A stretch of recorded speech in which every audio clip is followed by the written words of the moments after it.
Take me into your inbox, a brand, they message you to review their products. What is getting a yes from Marques Brownlee? Most products are kind of mid, but if something is really, really good, oh, that's interesting. If something's really, really bad, sometimes that's interesting too. Mr. Beast said, "You're the video producer that decides what tech everyone in America buys. Half the time I watch his videos and I just leave and go buy stuff." the responsibility that comes with being a tech YouTuber. Have you ever reviewed a product where you were paid to do it? Is it ever hard to speak truth to power? Personally, damn. For the last 15 years, it's me going, so what's the product? Now it's me going, well, I guess I'm telling you about the product. If you were starting a YouTube channel today, what would you do? I could get into the science of that. That's what it's supposed to look like. I don't think that's good advice.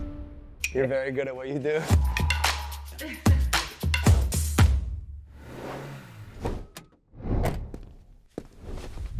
Marques, thanks for coming on, man. Thanks for having me. To dive into the tech side of YouTube, I pulled this tweet that I thought summed it up so perfectly from Super Saf.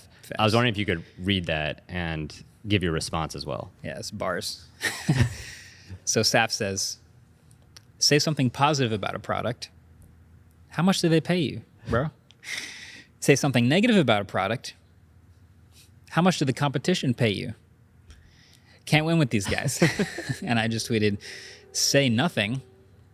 Why do you hate them so much? You can't win. Yeah. You can't win. This is evergreen content, to be honest. This is true about every industry and every product. So you just can't worry about it, I guess. You kind of have to just pick. I mean, I've said on videos before, I make videos about products I'm interested in and products that I find are interesting in general to audiences that watch our videos.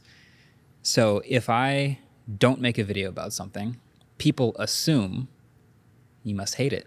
You must already dislike the thing. When in reality, like, I'm one person, we have a team, but like we can't make every single video about every single thing. And we're also very transparent about our sponsor relationships. We don't privately take money from anyone or like secretly get paid or whatever. Like that's, it's just kind of a running joke at this point, but yeah, Saf is on the money with that. Take me into your inbox. Let's say it's a brand, not Google, Samsung, Apple. They message you to review their products. What is getting a yes from Marques Brownlee? Is the product interesting? Totally subjective. They will not know the answer to that. How do you off the define bat. interesting? Is something new about it? Is something advanced about it? Is something, do I think it's going to be popular? Do I think it's going to flop? A lot of products are just kind of mid. Actually, most products are kind of mid, which means they don't get a review. But if something is really, really good, oh, that's interesting. Yeah. If something's really, really bad, sometimes that's interesting too. So you kind of have to find what is actually interesting about a product. That's kind of number one. And then the rest is, okay, is there a spot for it on the calendar? Is there a spot for it on the channel? Are there maybe other videos or topics we've talked about recently that can feed into also talking about this new thing? So themes. But yeah, it's, do I want to make that video? Yeah. It's the number one thing. And are you going through your inbox yourself or you have your team filter it and then it comes to you? Yeah, it's been me. I mean, so Jono also does some handling of like the mass business emails because we get infinite emails now. How many per day, just to put a number on it? Do I get? Yeah. Personally? Damn. I hope I'm gonna ballpark like 200 A day. Yeah. Holy crap. But that's where I live. Yeah. I live in my to-do list, my calendar, and my inbox. Yeah. Yeah. I'm curious about the responsibility that comes with being a tech YouTuber. Sure. Hassan Minaj once said, you're the Kim Kardashian of tech. And Mr. Beast also said, I thought this quote was fascinating. He said that Marques, quote, decides what tech everyone in America buys. Half the time I watch his videos and I just leave and go buy the stuff. He did say that. I bring that up because so many influencers have absolutely no influence whatsoever. Yet you, I really believe, do. And then people are making big purchasing decisions. So I wanted to rapid fire really quick. Yeah. Okay. Have you ever reviewed a product where you were paid to do it? No. No. Have you ever sent one of your review videos to the manufacturer before it went live? Never. Never once. What's the biggest sponsorship deal you've said no to because it may have been a conflict of interest? I don't know if I can name drop, but it's people who make things in the area that we review. So if you make smartphones and you want me to be sponsored by a smartphone, that's going to be a no. Yeah. Yeah. Could they sponsor other videos on your channel, or there's a clear line, they can't cross it? That's a clear line. I mean, there are like accessories. There's lots of really good tangential products. So if you're a company that makes those like associated products, that's kind of like the perfect Goldilocks zone. And then there are things that are like outside of our normal. That's obviously a green light if we like the product. But yeah, if it's literally like I'm reviewing this mic, can this mic company sponsor it? No. No. Yeah, of course. Yeah. Did that hurt your growth as you were starting out? I mean, for us, it's been a huge part of our channel growing up. Yeah. Like we've been growing our team. For you to not be able to take sponsorships on a lot of the videos that you made, was that hard when you were starting off, or you were able to make money other ways when you were in your early days? So thankfully in the early days, I didn't make any money and it didn't matter, which is pretty good, because this was the key, is I was focusing on the videos so much that it was kind of a bonus when in year 3 or whatever it was, the partner program was born. So the first several hundred videos were made with zero ambition of making money or intention or optimization or anything in that realm. And then even in the early days, it was like when the top 5 biggest YouTube channels would all do like a Wendy's commercial on the same day. And it was like, you can do that? Like that was a huge moment when sponsors came to YouTube. And so it was still very out of reach. It was like, whoa, YouTubers are doing sponsored things. That's cool. You know, from high school, when it started, all the way through college, it was just like a side thing that I did that happened to make enough money to buy a lens to keep doing it, which was great. And so we never even thought about it. For a very long time, we never even thought about doing anything sponsored. What's the pie chart of MKBHD look like in terms of income? Like what percent would you say is AdSense for sponsorships versus other revenue? Today, it's much more healthy of a balance. I'd say it's probably 60% sponsors, 30% AdSense, 10% other. I mean, we have merch, things like that. But if you rewind about 9 years, it was 95% AdSense. Wow. Because I didn't need to do anything else, which is fine. Yeah. What's the best AdSense check you've gotten in a month? I don't know the number, but I'm gonna guess that it's either a September or October. You've heard about Techtober. Of course. It might be in November, because the thing about CPMs go up in certain times of the year, and then the tech wave crests at the same time the CPM wave is like spiking. So I'm gonna guess it's probably a recent October, probably. Like in the 6 figures? Like, Yeah. wow. Has there ever been a 7-figure month on AdSense? Not on AdSense, no. No. Yeah. But for the business? Yeah. Wow. Yeah. Wow. That's amazing. I mean, it's cool to see that coming full circle after you put the audience first for so many years. Yeah, I think that's the reason why. I've said this before, the best thing that never happened to us was like a video going viral. Yeah. Because a lot of what happens in those early days is a video blows up and your incentive becomes to chase that again because something happened. Like you got on TV or like you got a big check or you got a sponsor from it and like, oh, I got to do that again. Yeah. And your whole channel becomes trying to replicate the viral thing, which almost never works. Yeah.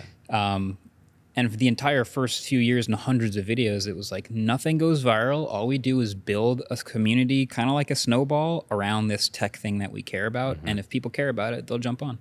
I think it's actually easier to grow once you're big because you have things like access to 100%. people or products. Yeah. Now, a lot of manufacturers, I assume, send you the products early. But I want you to rewind back. If you were starting a YouTube channel today, no resources, no connections, what would you do?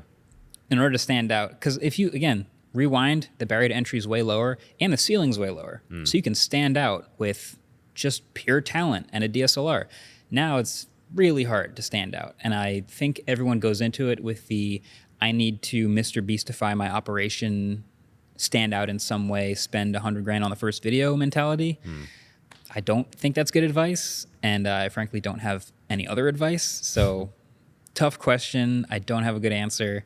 YouTube today feels more kind of like a numbers game of you just make stuff and maybe one of them hooks than ever before. It's amazing to see you quoted in Apple's keynote and Google's keynote. I wanted to ask, first of all, how does that feel to see your name alongside the big publications as a YouTuber? Really gratifying, really a little bit surreal. I think it's also kind of a testament to how much work our team has put in. I have memories of like the first time I was invited to an Apple event And that was always like a dream to Yeah. go to see the product and do a video there. And when I was there, I realized I was the only YouTuber there. I was like, oh, that's interesting. What year was that? I want to find the actual answer for you, but it was a summer event, probably a WWDC, like 7 years ago, something like that.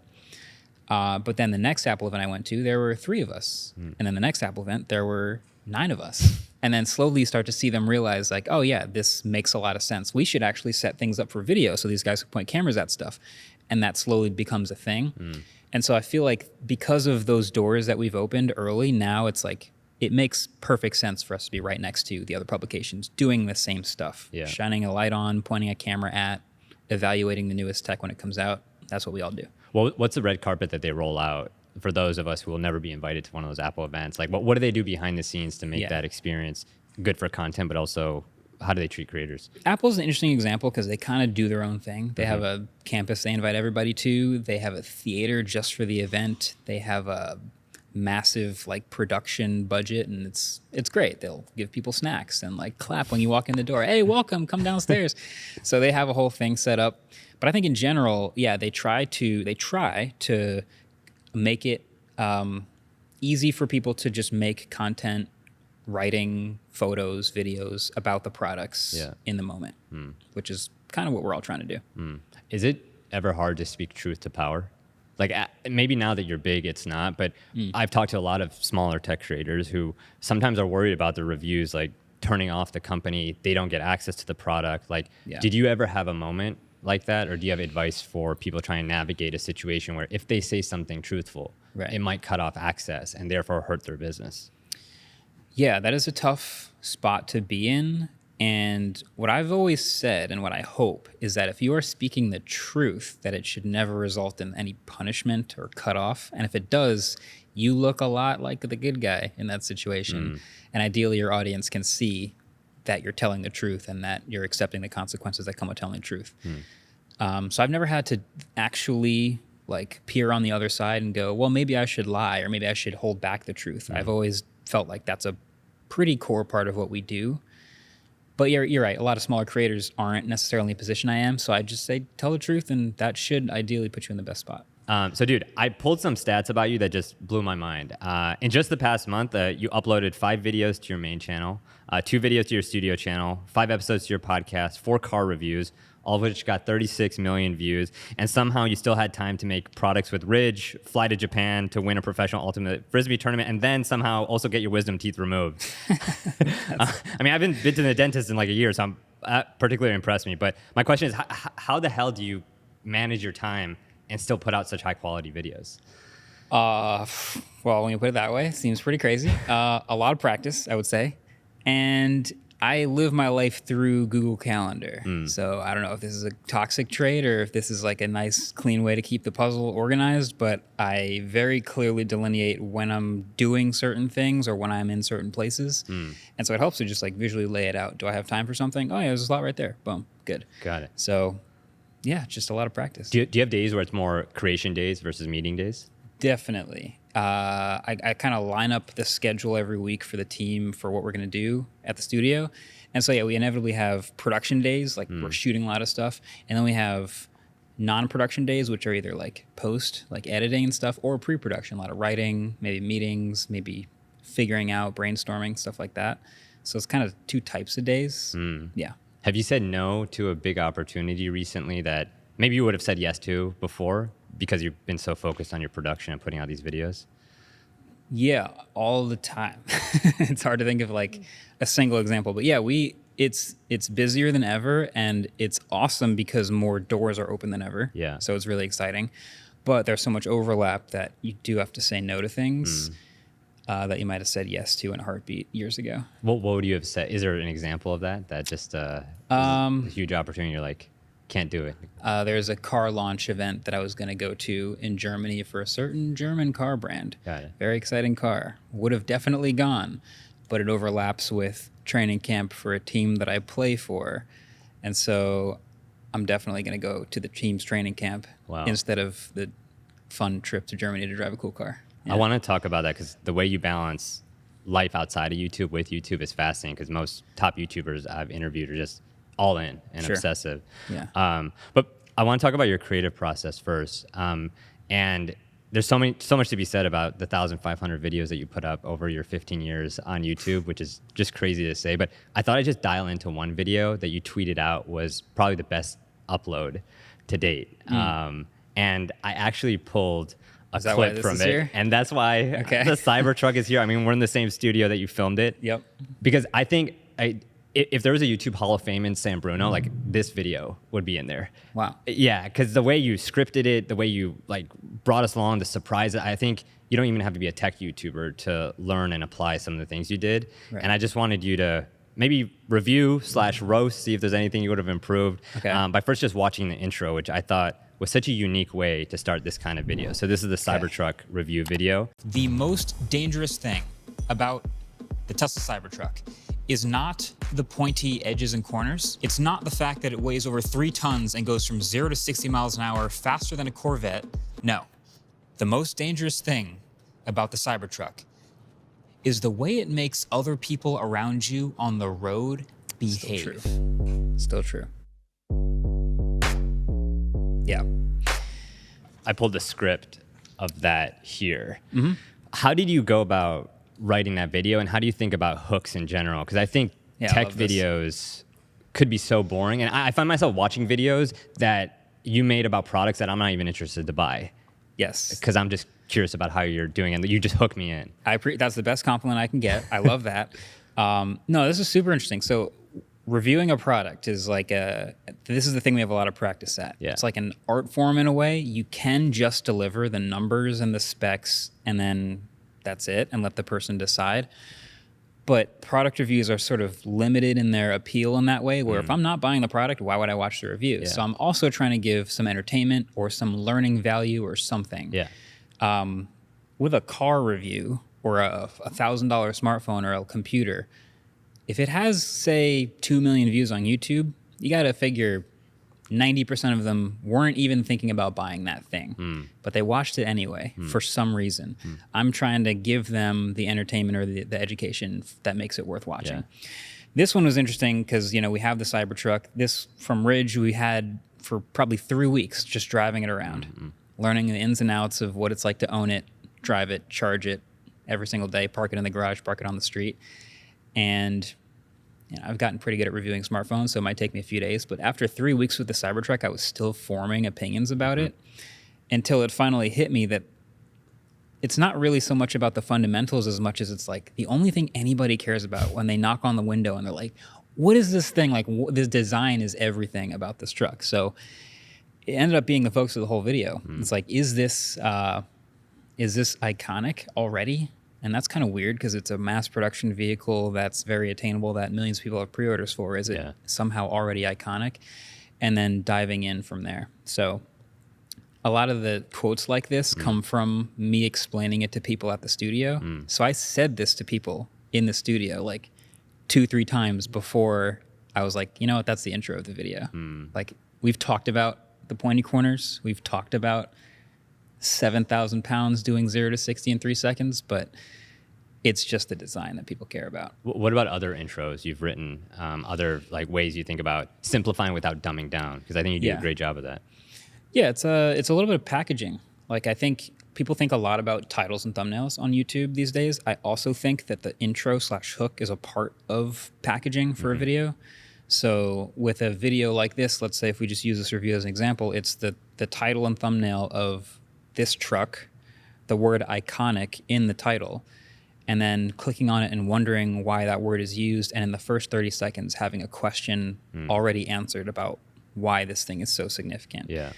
It's all sort of like hand in hand. Yeah, I also wanted to ask Jay Alto. He analyzed the reading level of top YouTubers, and I thought it was fascinating. Ryan's World and Mr. Beast had a 5th grade reading level for their videos, but you had a 6th grade reading level, which I was more impressed by because you're talking about such technical topics. Are you looking at a script on a teleprompter, or do you have it on your notes? Like, can you show us an example of a script on your phone? Yeah, I can do that right now. And I put my phone in my bag, but it's like a Google Docs. It's just the bullet points and like a 75% full script. Yep.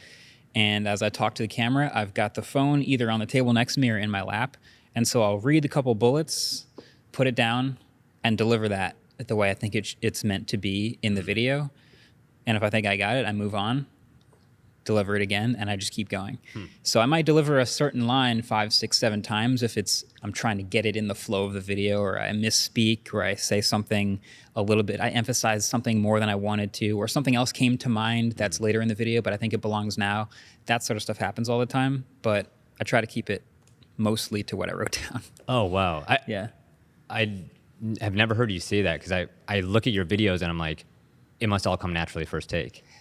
That's what it's supposed to look like. Yeah, I'd say an artist's greatest accomplishment is making it look easy. Yeah. Yeah, it's supposed to look easy. It's not. How do you think about the delivery to camera in terms of not being too over the top? Because I think YouTube now has gone in a way of being loud, fast editing, and it's calmed down a bit. And Mr. Beast put out a tweet recently about how we should slow things down. I feel like you've always slowed things down without being boring. Yeah. How do you think about breaking those YouTube best practices when making your videos? I weirdly, from the beginning, never thought about that in particular as a YouTube thing. I just thought of it as a what audience are you talking to thing. And I did notice the over-animated versions of YouTube becoming super successful, but I always figured, and this is maybe just anecdotal, but that was a different audience from mine. That's a younger or potentially not as interested in certain things type of audience that I'm not after. And so I'm respecting the audience that I'm talking to by just talking to them like I would if it was you and me in a barbershop talking about a phone I've just started using or something like that. That's the sort of setting that I was aiming for and always have been. I'm happy to see it slowing down. I feel like if people start to slow down a little bit, they'll start to find more, because it can get grating. I feel like if you watch some of those videos, it's a little much on the senses. So I feel like if you get a little bit of a lower average on how many things are happening on the screen, you might hold a certain audience a little longer. How do you think about B-roll? When you're writing your videos, are you already identifying what you're going to put as B-roll so that way you could start and stop more easily? Yeah, I have, so the script will be bold for talk to camera and then non-bold for B-roll. So it's easier when it's just a bunch of non-bold because I can just read it to the mic and I can say the things that I want to say.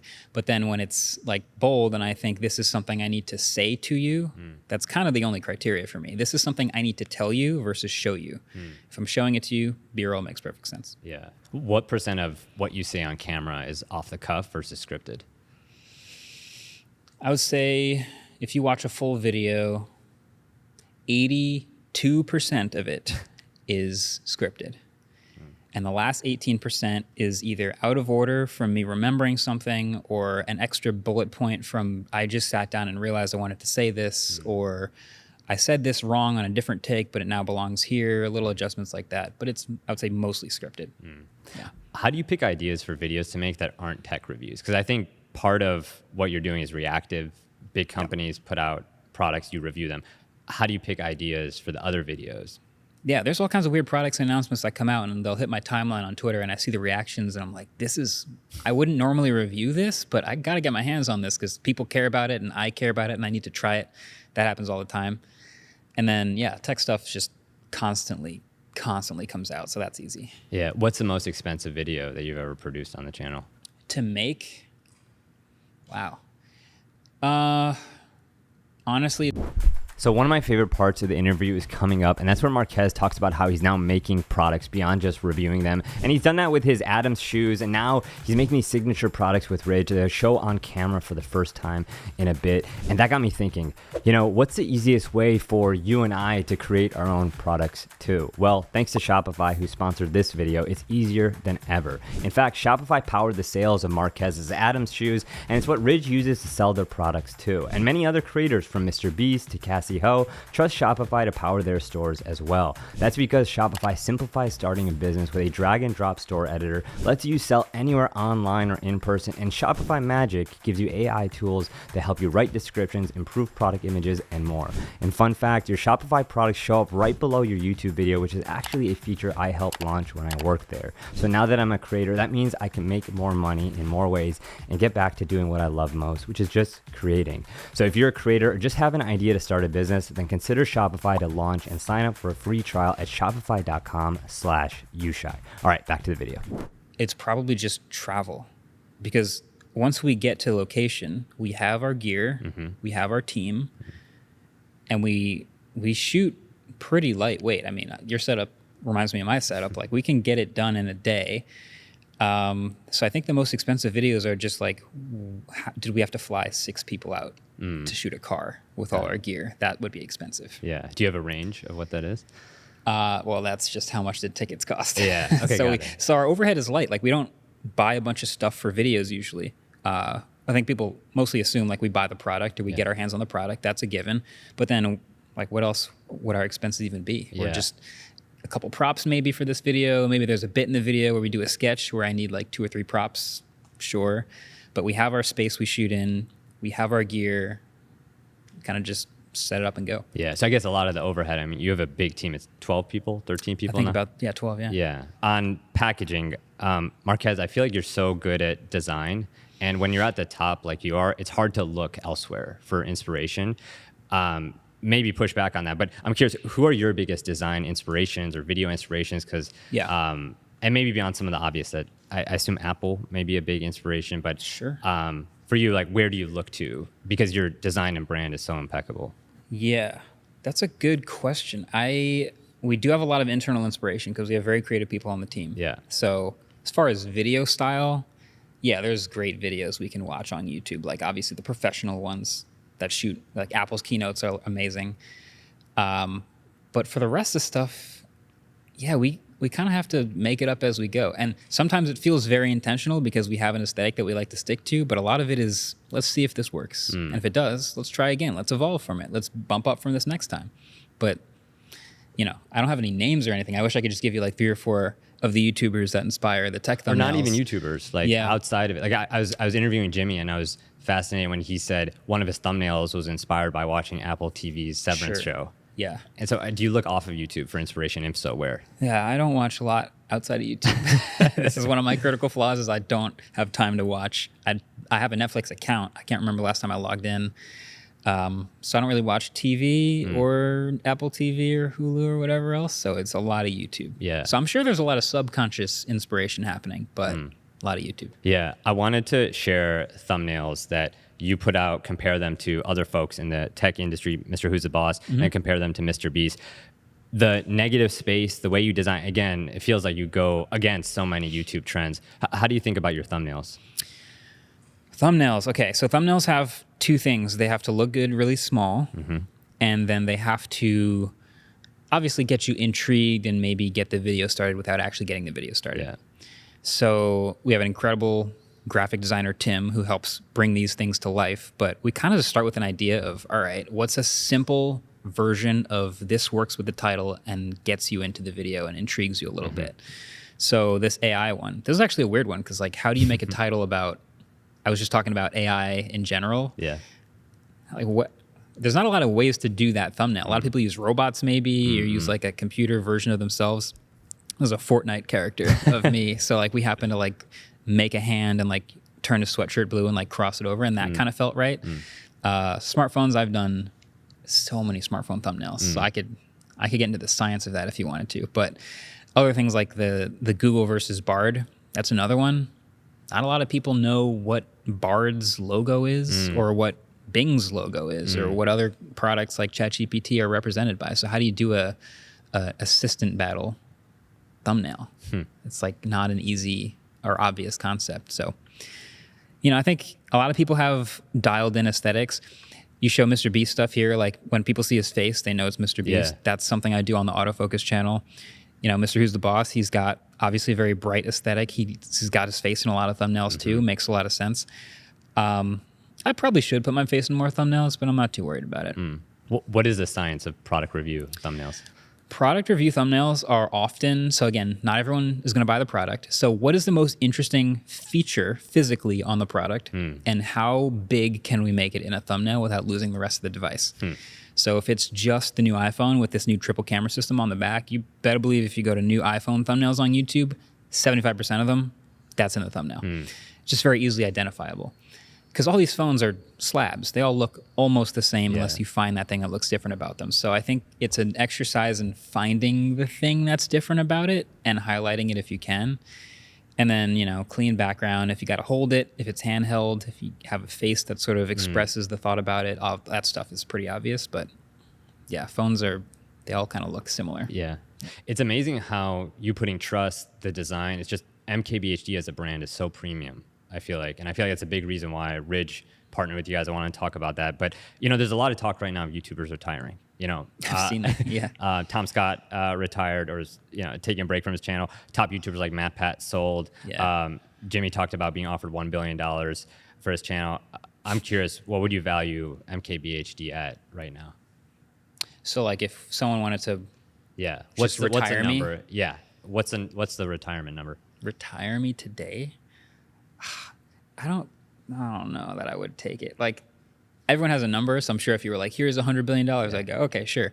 But it reminds me a lot of JJ Redick's podcast, where like he retired and immediately started a podcast and was like, when you retire from the thing that is like the core of what you've been doing for a decade, it hurts. Like, you don't really want to retire. And the different examples he gave, different versions of handling it gracefully,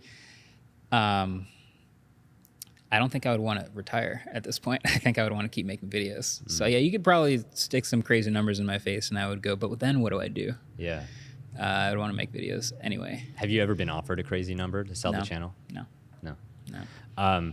Speaking of which, it seems like you not only love it and obsess about your craft, but I say this with all due respect, it seems like you have a life outside of YouTube, which most creators don't. I mean, I found it harder as we've grown to like prioritize things outside of it.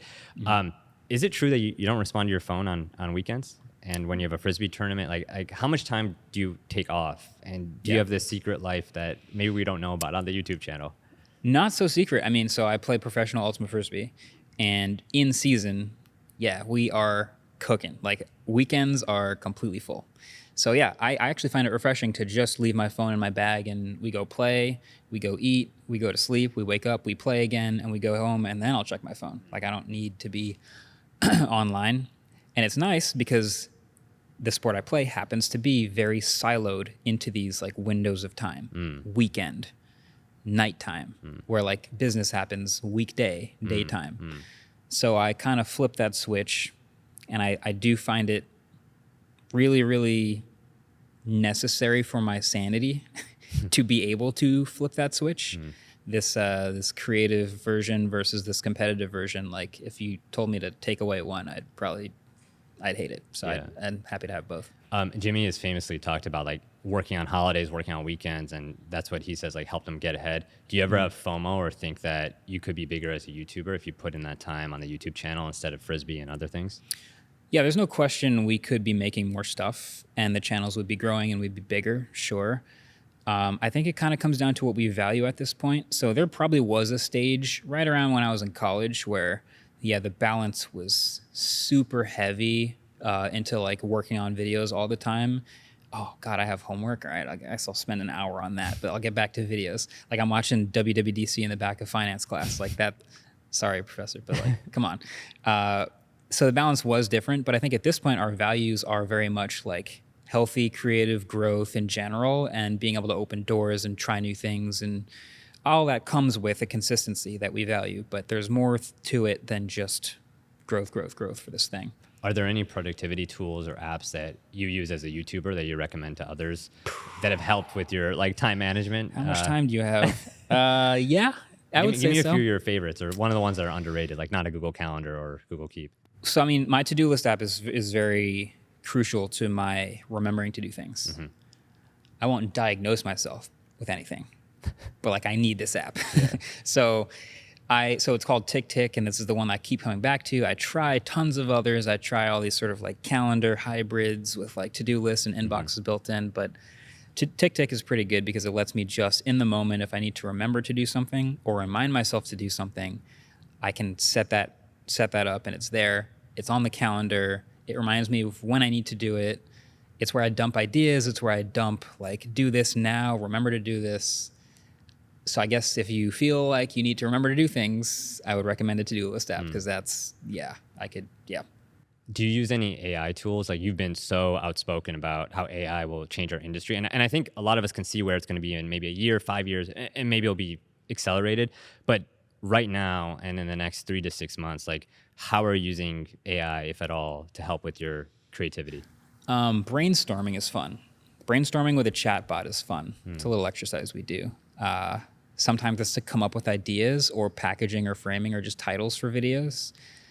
Sometimes it's to find what we want to do with the next video in general. Sometimes they come up with crazy ideas. But my favorite, and I'll probably get back to this because we stopped for a while, is doing alliterations at the end of videos that would summarize the whole video. What's an example? I was trying to do it as like a retention hack where like people would stay to the end to hear the analogy or hear the alliteration, but it would be like, I review the Pixel phone and at the end I'm like, so this phone is pretty perfect for perfect photos or something like that. I don't know, something cheesy, but like I have the chatbot help me come up with a good one. I want to do that more. I want to bring that back. Alliteration. It's a good idea. I like it. Yeah. What are some prompts that you're putting in to like, are you saying like, here's a title I'm thinking of, generate 10 other versions, or like, are there any specific prompts you thought? Yeah, or think give me proposal? sequels to this video. Or, Oh, wow. So you take a successful video and you ask for a sequel. yeah. Wow. Or give me the opposite for like if something was really good, give me the opposite point of view, or summarize this, or help me brainstorm what a channel about this would talk about in this category, or just in general because it knows what MKBHD is, so you can ask it make an MKBHD title, which is wow. interesting. Sometimes it's pretty bad, but you can try it. Does that scare you with the rise of deepfakes? Like how much information you put out about yourself and the fact that people can say like, hey, make an MKBHD video when they're not MKBHD? Yeah, and we have a podcast too, so like there's Yeah. thousands of hours of my face in HD and my voice into a high quality mic. I'm a prime candidate for being deepfaked, and I guess I've just accepted that. We'll see. I mean, it's this video right here. Yeah. How long is my job safe? I don't know. Yeah. We'll see. I think the way forward is sharing monetization. Like I think it'd be really cool if you like co-sign on Sure. something that's like, if somebody makes a piece of content with MKBHD's likeness, Yeah. and of course there has to be some kind of portal to submit for approval. And if you like it, or if you want to co-sign, like that, Yeah. that could be really interesting. Have you seen what Instagram's doing Yeah. with the creator like chat thing? Yes, yeah. I don't know how I feel about that. How do you feel about that? Well, I think it's weird that they kind of name them different. Like the people have different names than their actual names, right? So like Jimmy is like the funny guy. Yeah. And you're chatting with the funny guy, but it's Jimmy's face. But you see his face. Yeah, that Yeah. that to me was weird. I'm like, it's like almost like the uncanny valley of like recognition, even though I see their face. And Yeah. yeah, But like, that to me felt a bit confusing. imagine you're a kid though, and you're like, oh, I'm going to talk with AI Jimmy. Yeah. But it's not Jimmy, but it is. Like, I don't know. It feels weird. But then Instagram also is doing something where they're going to roll out this tool where you can have an AI version of you DM and chat with your followers. So they can DM AI you. I don't know how I feel about that. Like I'm in the beta and I'm going to try it, but yeah, it feels... Do people know it's like Marques Brownlee? It says it's AI, yeah. It says it's AI. It says it's AI. There's no revenue implications at all. It's just kind of like DMs, like engage with your audience. Yeah. You can't DM all of them, but what if we did it for you? So I guess I get it, but yeah, it's kind of weird. I wanted to put you on the spot and ask if you were the CEO of these different companies, what would you do? So here we go. If you're the CEO of YouTube, what's something that you would do to the platform today? If I was a CEO of YouTube, geez, Neil, what would I do? I would bring back the dislike counter. Why?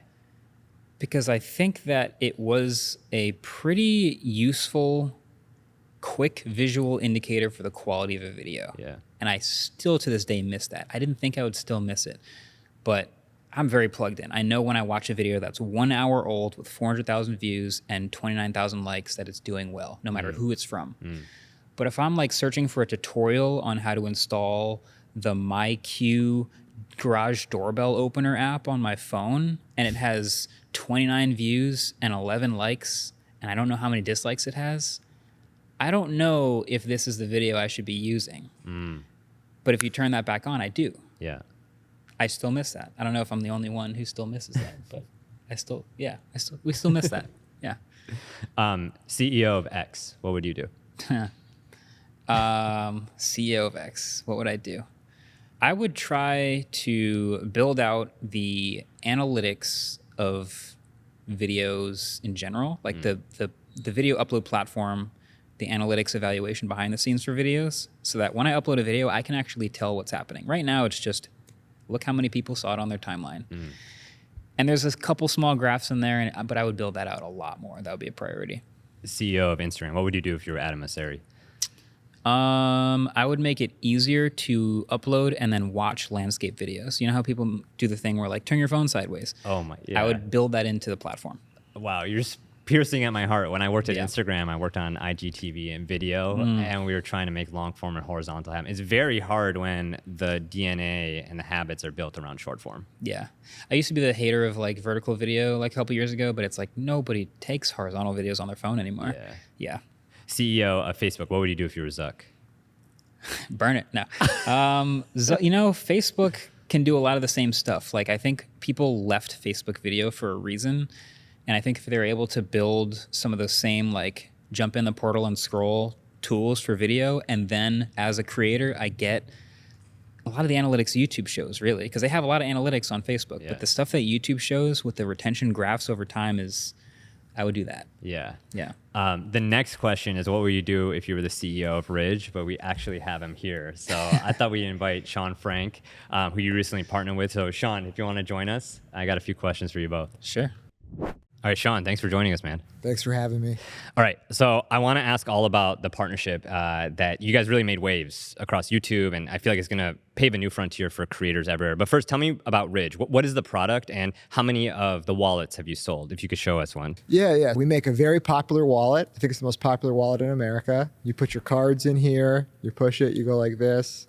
Lifetime revenue is over $500 million at this point. Wow. And we'll do a couple $100 million this year. A year ago, you put out a tweet that's like, I want to offer a creator $1 million. I want to ask, what were you thinking when you put that out?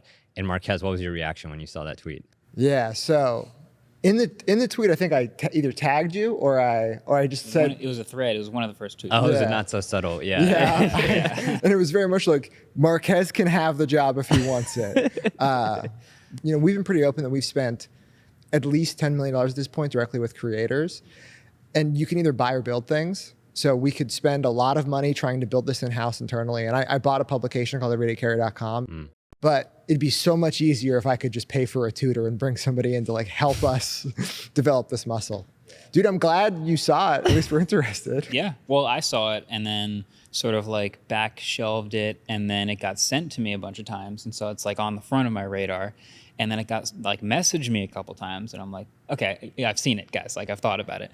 But took a little bit more thought, obviously a little more time to like sort of develop what it could look like in my head before actually replying to it. I think I emailed you first or something. You probably emailed me and I replied. So we got really close to signing with a couple people, and I offered it to Colin and Samir. I was like, hey, you guys can have this. I think it'd be really great. And they thought we met, we talked about it. They're like, we got a bunch of shit going on right now, maybe later, right? And I'm like, okay. So we got really like far down a path to somebody else. And I'm like, hey, before I sign that deal, I should just make sure you see it. So I sent it over to you. Right.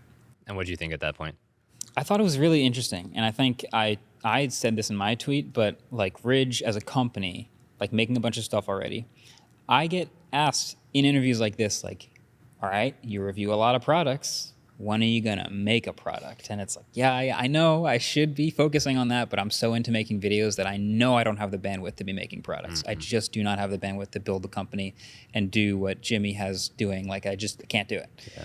But a really, really, really good partner would be right in that middle ground where they already have experience building products. They already know how to make products, but they would be willing to be molded by what I think that should look like, what the company should look like, what the product should look like. And so we can kind of meld this thing together, and I think that would be ideal. And the more I thought about that in my head and Ridge, the more like the everyday carry motif just kept hitting me over and over again. And I was like, actually, I feel like this is a really good fit. So we started talking about it, shared our visions with each other about what it could look like, and eventually like figured it out. And I feel like you're starting to see the first little glimpses of what we started working on, but we've been working on things for a little bit now, which is exciting. And yeah, there's going to be a lot more. Yeah, I'm excited for some of the products that you guys are announcing. But first, I want to say, yeah, Ridge is doing really well. I mean, you guys are private, bootstrap, 80 employees, nimble enough to bring somebody on, but not bureaucratic enough that it becomes like, hey, do this, and there's not a conversation. What was the part of the deal that was most contentious, or the thing that you're like, I'm not going to sign right away until this is in the contract? I think there were like comparisons initially to like, well, there are other deals like this that are just like a celebrity and a budget and a bunch of photo shoots, and your face goes here and we use your face to sell things. And it was like, I don't want that. And Sean immediately was like, yeah, no, we also don't want that, which was perfect. So I was glad we're on the same page there. So from there, it was not too contentious as far as just finding a ground on like what sorts of goals we want to have with this and how long the partnership should be and like where we should aim right off the bat versus longer term. Yeah. But yeah, I mean, it's a good thing I already like a lot of Ridge products. I think the first thing that I probably told you is I love a Ridge wallet, but I don't use one because I use a soft wallet. So we got to have plans to make a soft wallet. And the fact that there was a yes and the fact that there was some ability to like be maneuverable and we will have input on products and make cool things in that way too was like, oh, this is going to be amazing. Yeah. You know, I just want to highlight a point that you guys were talking about earlier about sponsorships, right? And you're like, you know, hey, has Apple ever offered you money? And you're like, I would never take that, right? I think the beauty of us as an accessories brand is like, we actually are not tech at all. We're like a perfect tech adjacent category that we have like a ton of design experience, manufacturing experience, like we own factories, that whole thing. But at the same time, it's like it can complement what you do and not encroach across any boundaries. Exactly. Yeah. I want to go into the specifics of the deal. I was talking with Sean. It's a 4-year agreement. There's cash compensation. There's equity. Did the cash end up being more than $1 million? I don't know if we're telling, but yeah, I think the balance of it is like there's obviously going to be a lot of time that I spend on this now. And so that forfeiture of time will have some value. So we should make sure that balances out. But then I'm also, I want to be like personally really into this. And the best way to do that is to be invested directly in this company. Yeah. So that had to be a part of it too. So we knew it had to be a balance of those two things. Yeah. Sean, you said you have 20% of the company, right? And then Marques, you now have multiple percentage points of the company. Yeah. You also have a board seat. Right. What does that mean, having a board seat? Like, how many people, how often do you guys meet? What decisions are made? Is that like... new. Yeah. So, you know, when I say we don't do things very traditionally, you know, we have no debt, we've never raised money, and all decisions were basically just us sitting around trying to figure it out. So us bringing Marques on is just to have a real board. Yeah. So there's only 3 board seats, and he's one of them. Wow. So we haven't had a meeting yet. Q1 just ended. That's probably the first meeting we have to have. But I mean, you know, giving away a board seat is like, he has direct control in the company to like help us figure out whatever vision and direction and problem solver we have to be working on. So the only people who can fire me are the board, and he's one of them. Oh, Marques, that's a lot of power, man. Just so you know. And then a number of sponsored videos throughout the year, and building products together, which I want to talk about. But I want to say, I think that this is so interesting for what it could mean for creators moving forward. Because obviously you have Mr. Beast, who started Feastables in-house. Then you have a Ryan Trahan who, you know, partnered with Joyride, which was an existing company but smaller than Ridge. And then you have Ridge, like who is now working with you. And I've seen this myself. I feel like that one of the biggest reasons I've been able to grow as a creator is like coming on as an ambassador for different companies, like AI companies like Opus Clip, and just I don't know. I feel so much more secure. Do you feel that way, Marques, in terms of now you have like more money coming in or more sponsored videos? You could maybe take less sponsored videos or do less on one front to be able to focus on products? That's a part of the equation for sure. And also something you were saying about like being able to open doors a little bit. Like other creators have been incredible with like starting their own companies, and that I respect that a lot. But I do feel like it was important to open the door to like a large company working directly with a single creator, because when you've been doing this for a long time, you have this giant, massive experience that it's kind of hard to apply anywhere else. Like, you know how you knew the ins and outs of YouTube, you know how this works, you know what people like and what people don't like and what they buy and what they comment on and how they react to things. And can you apply that to a product or a company? Opening the door to working directly with a big company that can actually turn that vision into real products and connect with people. I'm really happy to open that door, because I think it's like, it would be cool to start my own company. But like I said, I don't have that bandwidth. Let's open this door. Let's make something really great and set an example, and hopefully others can do the same thing. I love it. Can you show us some of the products that you guys are working on? I know, Sean, you mentioned there's 3 categories, which is MKBHD and Ridge branded products. There's a new signature series that's coming. There's products that we haven't seen yet that you guys are tinkering on. What are those products, and can you show us a few? Yeah. So here's my actual wallet that I use every single day. And I see it says matte black everything. Yeah. It has like an oil fill do you on want to show it. it, Marques? Like Yeah. to the Oh, camera? yeah. I'll do the little Vanna Whiting. I got to say, this is hilarious being on the other side of this because for the last 15 years, it's me going, so what's the product? Like, tell me about the product. And now it's me going, well, Here's the product. I guess I'm telling you about the product. So yeah, this is the Ridge wallet. This is the Map Like Everything version of the Ridge wallet. Yeah, so that's the first one to come out. It's going to come out at some point in April. And so Ridge X MKBHD is stuff that we already make, and it's his custom colorway or prints or patterns, that type of stuff, right? And that's the reason why it's coming out first. It's the easiest to do. It's already things in the existing product line. And the next one would be signature series. So like if we make a wallet and, you know, he wants a different type of wallet. Let's say you're a billfold guy. You're like, yeah, I like a different type, right? So that's inside the wallet category and just new, you know, makes, finishes, designs, engineering that goes into that. The third one is what's going to take the longest time to produce, and we're working on that now. It could be, you know, a year to make a really high quality product, but it'll be expansion series. The stuff that Ridge doesn't currently make that Marques is like, hey, maybe we should get into water bottles. Maybe we should get into whatever. We will throw, you know, design, engineering, and millions of dollars to make sure we make the best version of that. And, you know, you brought up, you know, making a company. Undoubtedly, at this table, the most accomplished guy here, if he wants to make a company, make products, he can do it. It is just a different muscle than making YouTube videos. And the same reason like why we didn't build this in-house. It's like, well, it would cost me, I would guess $10 million in 10 years to make videos 1/10 as good. It's so much easier just to unite forces. Yeah. And we've had that conversation at the studio, which is like, if you gave a random person who's never made a YouTube video some amount of budget and some amount of time, how much money and time would you have to give them to turn them into a YouTuber? And the answer was undefined. We cannot define how much money / time it would actually require to turn any one person into a fully like blooded, like live, breathe it YouTuber. It just doesn't, you either have it or you want it or you don't. And so, yeah, it's kind of a crazy question to. As much as I want to be a professional basketball player, I'm 5'8", dude. I'm not making the team. Yeah. And I think that's a good note for any brand trying to build it in-house. You know, a lot of people try to have in-house creators, and it's much harder. Marques, I know you have a prototype. Can you show us? Yeah, I would love to show you. Yeah. This is fun. Yeah, I was saying like I've used soft wallets for a while, so like if this is an early prototype, so I can't guarantee too much about this. Yeah. Subject to change. Yeah.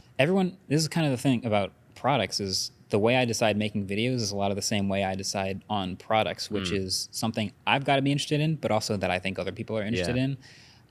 People carry their wallet in different pockets. They carry different amounts of things in their wallets. They access different cards, different amounts in different times of the day. So I know what my perfect wallet looks like, but that's not everyone's perfect wallet. So my expertise on what I want, Sean's expertise on what people clearly want and buy and use, combined with all the people who are helping to make this stuff, that's what's going to make this awesome. But this is the soft wallet. What was the conversation to make this? Because this is so radically different than the hard wallets that you put out and have seen succeed.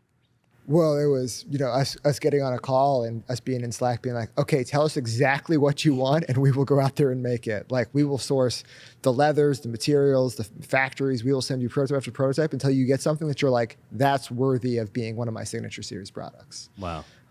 What's the most underappreciated detail about that?